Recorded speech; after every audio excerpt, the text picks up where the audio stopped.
the Minchas Yitzchak, who's dying Weiss, who was a Rav in Manchester, England for many years in this Ka'es B'Yushalayim. So Dayan Weiss says, no, the Ashkenazi pronunciation is the more correct pronunciation.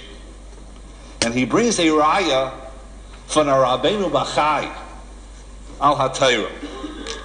The Rabbeinu Bachai in Parshas Vayera stellt sich on a pasuk how to read a pasuk in Chumash.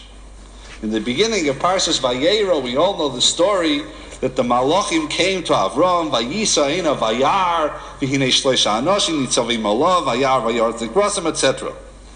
Vayonar, and Avram Avinu said, Ado Shem, Im no motzasi chein beinecha, al no safor me'al avdecha. There's a word over here, Aleph Daled Nun Yud. Now, how do you read this word? Is it Adoni? Is it Ado with a komatz? Ado? How do you read this word? So, I'm sure you're all familiar with the Rashi over here on Chumash. Rashi over here says he's mesupik whether this is a shem choil or is it a shem kodesh. Is this referring to them as my master, Adoni or Adonai, or is it with a komatz and it should taka be a shem kodesh? So Rashi Taka brings over here, he Taka says this, L'gadol shabehem omar v'karim kulam adonim, and then Zok Rashi, Dover acher, kodeshu. Zok Rashi that no, that this word over here, Adoshem, is really to be read as a Lashon Kodesh, is referring to Hashem, and v'haya omer l'ha-kodesh baruch hu, l'hamtin loy ad shiyarutz v'yachnis as-ha'orchim. It is referring to the Rebbeinu Shalom. Rebbeinu Shalom, excuse me, I have to take in the Orchim. So, how does one know whether this word over here, Aleph Daled Nun Yud, how does one know whether this is Kodesh or whether this is Chol? So Zok the Rabbeinu Bachai, there's a very simple way of knowing whether this is Kodesh or it's a Chol. If it has a komatz and it's Ado with a komatz, then it is Kodesh. If it's with a chirik, Adoni, or if it's with a patach, Adonai, so then we know that it's Chol. So Zok the Rabbeinu Bachai al HaTorah. Zok the Rabbeinu Bachai v'hatam hayos Hashem hazer komutz kishehu kodesh yodea. In other words, the way of determining whether it's kodesh or whether it's chol is how to determine the difference between a patach and a komatz. Zok the Rabbeinu Bachai v'zeh hahefresh agodol sheyesh b'teirasenu bein komatz lepatach. And the whole difference of how we can determine how we read this word is the difference between a komatz and a patach. And it's kehefresh sheyesh bein or lechoshech u bein kodesh lechol. The difference between a komatz and a patach is all the difference in the world. A komatz makes it kodesh, a patach makes it chol. V'chein matzinu shehamatlich maklif patach b'komatz lo yimolet me'achas mishtayim o yahares hakavana o yovelet ekira umilvad ma she'omru chachmei hadiktu ki hakomatz nemar l'nyan amiti, etc., etc. V'hinei kol ze me'chachmas teresenu ha'elokis v'loshena l'shonena ha'kodesh. This is all part of our beautiful Lashon Kodesh. U'mitam ze nimshlu ha'oisi is l'guf that's why the letters are like the goof, and the oisias, the vowels, are like the neshama because they make all the difference in the world. Time is Dayan Weiss, the Minchas Yitzchak. You go to Eretz Yisrael today, and you try telling a person today, tell me what's the difference between a komatz and a patach. In Havara Svaradi, especially in Eretz Yisrael today, the difference between a kometz and a patach has all but disappeared. And he says, Rabbeinu Bachai says that this is mamish one of the yisodis of our language. So therefore, Dayan Weiss says, Sehepsach Nishtan. The Ashkenazic way of pronouncing something is the correct way to pronounce. That's not right, because the Teimanim actually pronounce the kometz like the Ashkenazi, and I will say noise. Yeah, but that's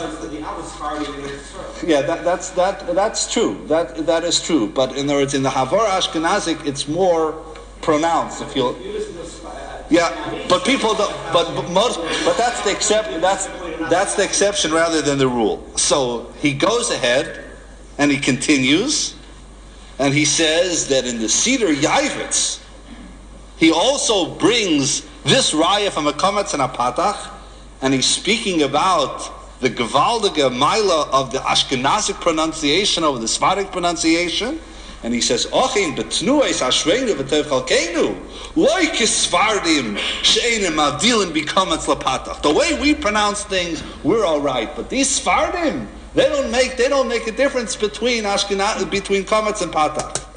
Posehim oshin kodesh chol lehepach kekash nechshavu v'alzet tamati miyomai.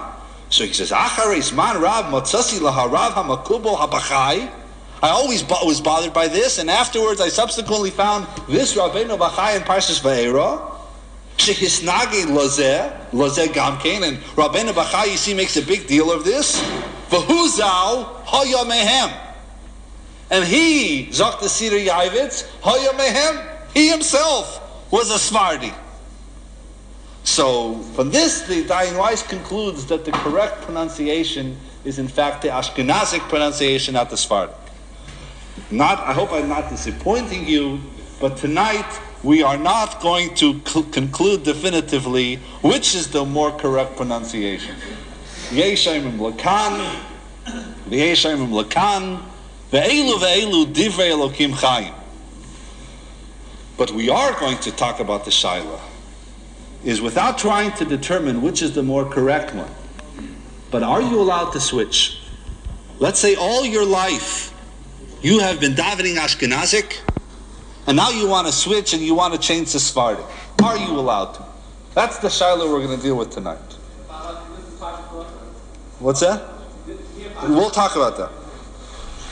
So, Hagayin, Rav Yitzock HaKayin Kook, Harav Kook, Zecher Tzadik Livrocha, who was the Rav HaRashi in Eretz Yisrael, writing in the Yerocha in Kol Torah, which was subsequently published in his own Sefer Eirach Mishpat, deals with the Shaila and comes out unequivocally that it is asur to change from the Ashkenazic pronunciation to the Sephardic pronunciation and vice versa. Why? Zok Rav Kook, because there are two problems over here involved. Because we know that there is a halacha in Hilchas Kriya Shema, which we've mentioned before, and that is, we know the halacha is Hakariyas HaKriya Shema. Zok the halacha is B'tzarech L'daktek Ba'osi Yosav V'im Lo'diktek Yatsa. When one lanes Kriya Shema, one has to be precise in the pronunciation of the different oisios. It's called the halacha of diktik be'osi yoseha. You have to pronounce the words of Kriya Shema correctly. Now, true, this is not ma'akev b'di'evet. If a person went through Kriya Shema and he mispronounced every single word, b'di'evet he's yaitse. But l'chachila, ketzad yedaktek yishmor shelo yirah b'hachazav v'lo yaksik harofe v'lo yaniach hanad v'lo yanid hanach. L'chachila, a person has to pronounce grammatically all the words of the Kriya Shema correctly. Zok Rav Kook, you don't know which is the correct pronunciation. But your father and your grandfather and your elder Zeta all pronounced it in the Ashkenazic pronunciation. Now that you're going ahead and changing, and you're trying to say it in the Sephardic pronunciation, you're running the risk of perhaps you're not being medaktik ba'osi yaseha. As far you don't know which one is right. But to go ahead and to change now, you can't tell me what's the difference. Why shouldn't I change? Who cares? Let me start now Sephardic. No. Because if the Ashkenazic is correct, and therefore you're supposed to pronounce it in a certain fashion, and you don't, you're violating like diktik ba'osi yaseha. And huadin the other way around. So Zok Rav Kook, to go ahead and to change would be running the risk of perhaps not laying the parsha correctly and violating the halacha of Hilchas Kriya Shema of diktik ba'osi yaseha. Number two, Zok Rav Kook. There's a halacha called Al Titeish Teiras Imecha. There's a halacha which this is halacha in Hilchas Nadar. If a person has a certain minig, he's always been noig in a certain way. It's not a halacha, it's a minig. There's a halacha called Al Titeish Teiras Imecha, which literally means don't give up the Torah, the mama's Torah. If all your life you didn't eat gebrach, it's Pesach, and now you want to start eating gebrach, sashaylef and Al Titeish Teiras Imecha. So Zok Rav Kook, the same thing over here. You have a Kabbalah, your father pronounced it like this, your Zayda pronounced it like this, Al Titeish Teiras Imecha. So therefore, Zok Rav Kook, la halacha l'maisa, it is forbidden to change from one pronunciation to the other. The Minchas Yitzchak,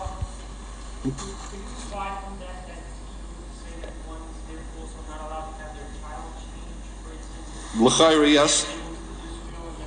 L'chayra yes. He would have the option. Weiter sagt der Minchas Yitzchak, he stellt zu a Mogen Avram. Der Mogen Avram in Simen Samaches. Sagt der Mogen Avram azay, Omnom, ha-minhagim shenohagu b'shrashi hatfila ein l'shanis miminig mekayme. The Mogen Avram says that the minhagim that one has about the nusach of his davening, he shouldn't be mashane. Why? Ki yud bei sha'arim b'shamayim neged yud bei shvatim. There are 12 sha'arim in shamayim keneged the 12 shvatim. V'chol shevet yesh loy sha'ar uminig levad mashinizker levad mashinizker. And every shevet has its own minhagim and its own customs and its own pronunciation. And he brings a Yerushalmi. The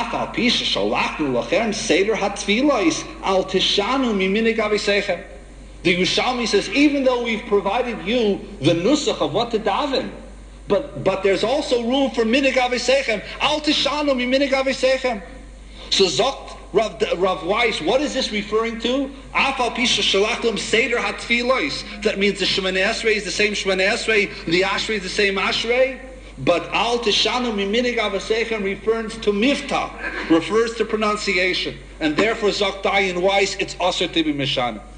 So Rav Kook says it's asur to change, and Dayan Weiss says it's asur to change. Azay zog in these poskim.